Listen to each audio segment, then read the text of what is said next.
हर हर महादेव। आज के होच्छे श्रावण मासेर चतुर्थ सोमवारेर भिडियोटा शेयर करब।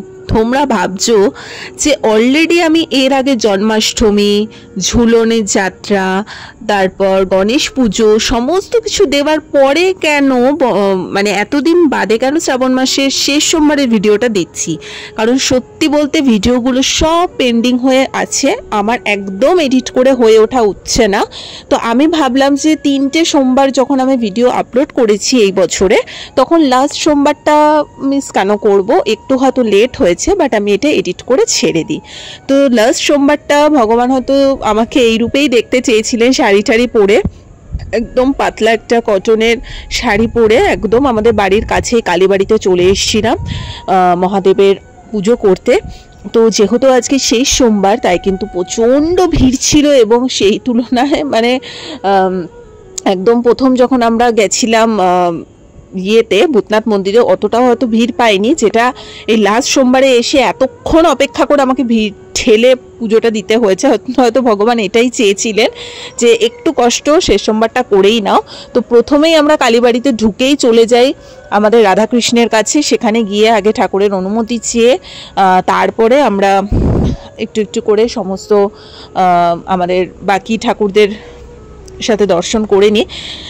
তো যাই হোক, দেখতেই পারছো এখন টুকটুক করে আমরা চলেই এসেছি। মধ্যমগ্রামেও ইস্কন আছে, সো আমি ওই ফার্স্ট টাইম আসছি। কালীবাড়ির গলি থেকে একদম ঢুকে গিয়ে সামনেই হচ্ছে ইস্কন। সো চলো, আমাদের একটু কাজও আছে তার জন্য আর মূলত আসা। এছাড়াও তো ঠাকুরকে আজকে একটু দর্শন করেই নেব, কারণ জল ঢালতে অনেকটা লেট হবে, 1-1:30 বেজে যাবে। প্রচণ্ড ভিড় আছে আজকে, স্বাভাবিক আজকে শেষ সোমবার। তো ওখানে যতক্ষণে হবে ততক্ষণ আমার ইস্কন থেকে ঘুরে আসা হয়ে যাবে।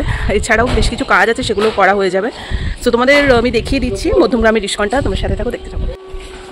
এখানে লেখাই আছে এই গলি থেকে যারা কালীবাড়ি দিয়ে আসবে এই গলিটা দিয়ে এসে এখানে অ্যারো দেওয়াই আছে, এখান থেকে সোজা এই গলি থেকে হেঁটে যাবে, ঠিক আছে। কালীবাড়িতে এসে যারা জিজ্ঞেস করবে ইস্কন কোথায়, ওরা দেখিয়েই দেবে।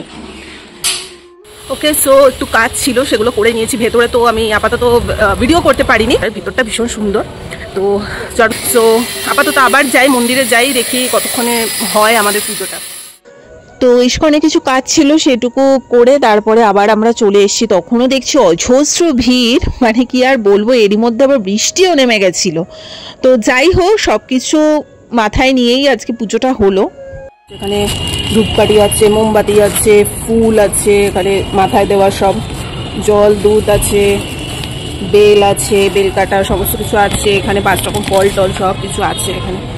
সো দেখা যাক কতক্ষণে হয়। অ্যাকচুয়ালি আছে প্রচণ্ড ভিড়, বাট ঠিক আছে, বাড়িতে গিয়েও আবার পুজো দিতে হবে আমাদের বাড়ির ঠাকুরকেও। প্লাস আজকে ইচ্ছাও ছিল একটু মন্দিরে এসে লাস্ট সোমবারটা করতে। যাই হোক, দেখা যাক, একটু তো অপেক্ষা করতেই হবে। ফাইনালি মহাদেবের ডাক চলে এসছে। তো এবারে আমরা ভেতরে ঢুকে সুন্দর করে ভগবানের মাথায় জল দিয়েছি এবং সবটা অতটা ভিডিও করতে পারিনি। তো যেইটুকু পোর্শন না করলে না ওইটুকু করেই তারপর ভিডিওটা অফ করে রেখেছি। এত সুন্দর নিষ্ঠা ভরে ওখানে পুজো হয়েছে না, মানে এতক্ষণ যে অপেক্ষা করেছি 1-1:30 পর্যন্ত সকাল থেকে এসে, মালুমই হলো না। এটাই হচ্ছে ভগবানের লীলা। তো যাই হোক, এবছরে 4টে সোমবারই করতে পেরে আমার তো ভীষণ ভালো লাগছে এবং মহাদেবের কৃপাতেই যাতে কৃষ্ণ ভক্তিতে আরও বেশি করে এগিয়ে যেতে পারি ভগবানের কাছে সেটাই প্রার্থনা করি। কারণ উনি হচ্ছে পরম বৈষ্ণব, যিনি ভগবানের কাছ অব্দি পৌঁছতে আমাদের হেল্প করেন। সো বিনা বৈষ্ণব কিন্তু কখনোই ভগবানকে লাভ করা যায় না।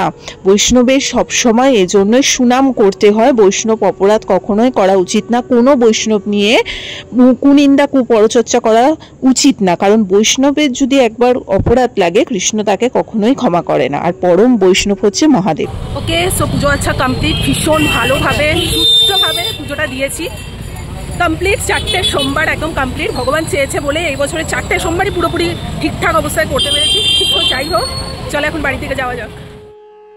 সো এই ছিল ওভারঅল আমার শ্রাবণ মাসের শেষ সোমবারের ভিডিও। যদি ভালো লেগে থাকে লাইক, কমেন্ট, শেয়ার, সাবস্ক্রাইব করে দিও। ভগবান সকলের মঙ্গল করুক, সকলে নাম জপ করতে থেকো।